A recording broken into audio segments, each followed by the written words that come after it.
Hai teman-teman, kenalin namaku Aida. Dan di sini aku mau sharing atau sekedar membicarakan tentang hidup. Aku harap ini bermanfaat buat kamu ya.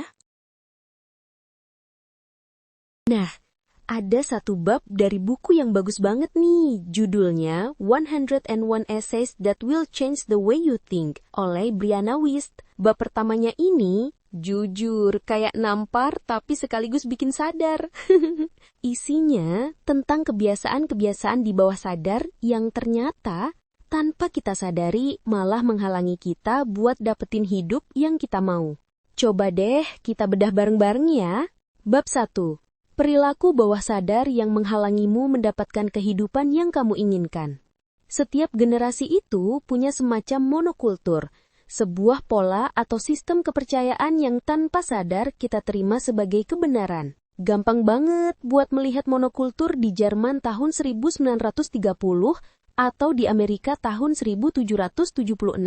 Jelas banget apa yang orang-orang pada zaman itu anggap baik dan benar. Padahal kenyataannya nggak selalu begitu. Nah, untuk bisa melihat efek monokultur di zaman sekarang, kita butuh objektivitas yang sulit banget dibangun.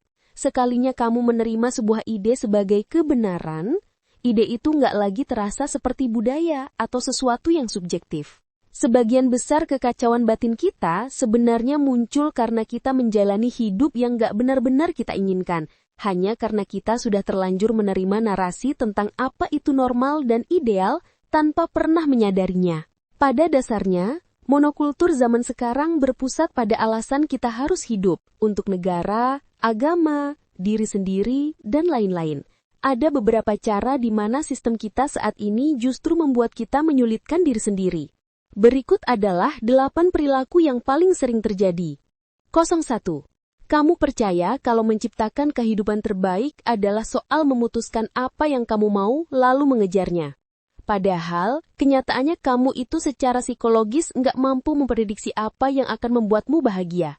Otakmu cuma bisa mengerti apa yang sudah diketahuinya. Jadi, waktu kamu memilih apa yang kamu inginkan untuk masa depan, kamu sebenarnya hanya menciptakan kembali solusi atau cita-cita dari masa lalu. Ketika sesuatu nggak jalan sesuai keinginanmu, kamu pikir kamu sudah gagal. Padahal itu cuma karena kamu gagal menciptakan kembali sesuatu yang kamu anggap ideal. Kenyataannya, bisa jadi kamu sebenarnya telah menciptakan sesuatu yang lebih baik. Tapi karena itu terasa asing, otakmu malah mengartikannya sebagai buruk. Intinya sih, hidup di saat ini bukanlah cita-cita luhur, tapi satu-satunya cara menjalani hidup yang gak disusupi ilusi. Itulah satu-satunya hal yang benar-benar bisa dipahami otakmu. 02. Kamu sering menilai hidupmu dari satu momen saja. Karena kamu percaya, kesuksesan itu adalah sebuah tujuan akhir. Jadi kamu terus-menerus mencoba melihat apakah kamu sudah bisa bahagia atau belum. Kamu meyakinkan dirimu kalau setiap momen mewakili hidupmu secara keseluruhan.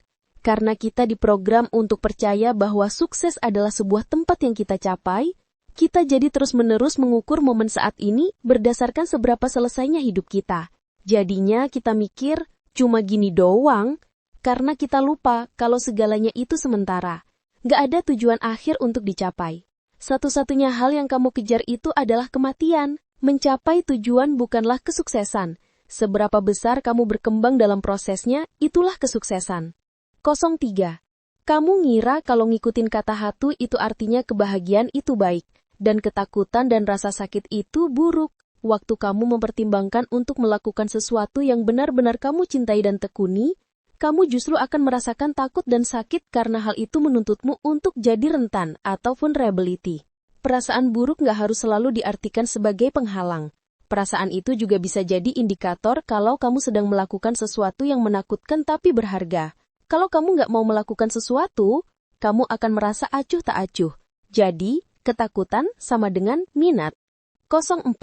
Kamu sengaja menciptakan masalah dan krisis dalam hidupmu karena kamu takut untuk benar-benar menjalaninya.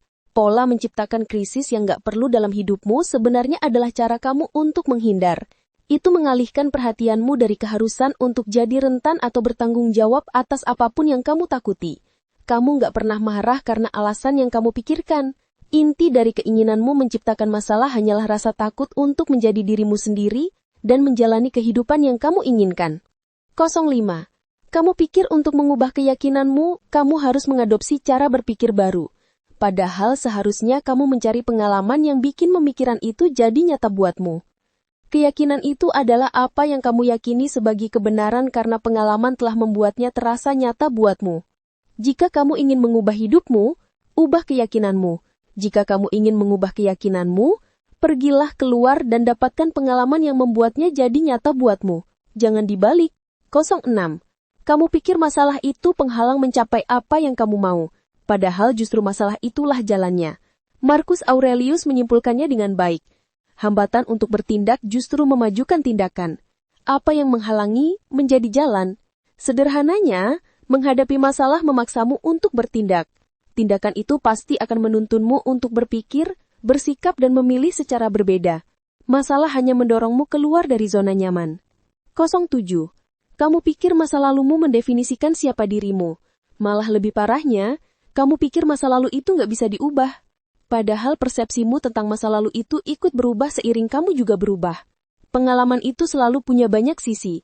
Ada banyak kenangan, perasaan, dan sudut pandang yang bisa kamu pilih untuk diingat. Apa yang kamu pilih untuk diingat menunjukkan keadaan pikiranmu saat ini.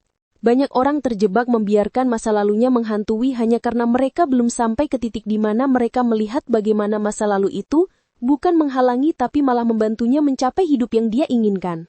Ini bukan berarti mengabaikan trauma, tapi bisa mengingatnya dengan penerimaan dan menjadikannya bagian dari cerita evolusi pribadimu. 08. Kamu mencoba mengubah orang lain dan situasi atau kamu hanya mengeluhkan mereka. Padahal amarah itu sama dengan cerminan diri sendiri. Sebagian besar reaksi emosional negatifmu adalah caramu mengenali aspek dirimu yang terasingkan.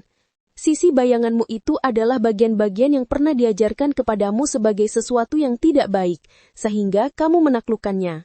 Tapi sebenarnya, kamu tidak membenci bagian-bagian ini. Jadi ketika kamu melihat orang lain menunjukkan sifat itu, kamu jadi marah. Bukan karena kamu benci sifat itu, tapi karena kamu harus melawan keinginanmu untuk menerima bagian itu dalam dirimu. Hal-hal yang kamu cintai dari orang lain adalah hal-hal yang kamu cintai dari dirimu sendiri. Hal-hal yang kamu benci dari orang lain adalah hal-hal yang tidak bisa kamu lihat dalam dirimu sendiri. Jadi, gitu ya teman-teman. Semoga apa yang aku share ini dapat membantu menambah wawasan, sudut pandang, dan bahan refleksi kamu ya. Dan satu lagi, jangan lupa bersyukur ya teman-teman. Bye-bye.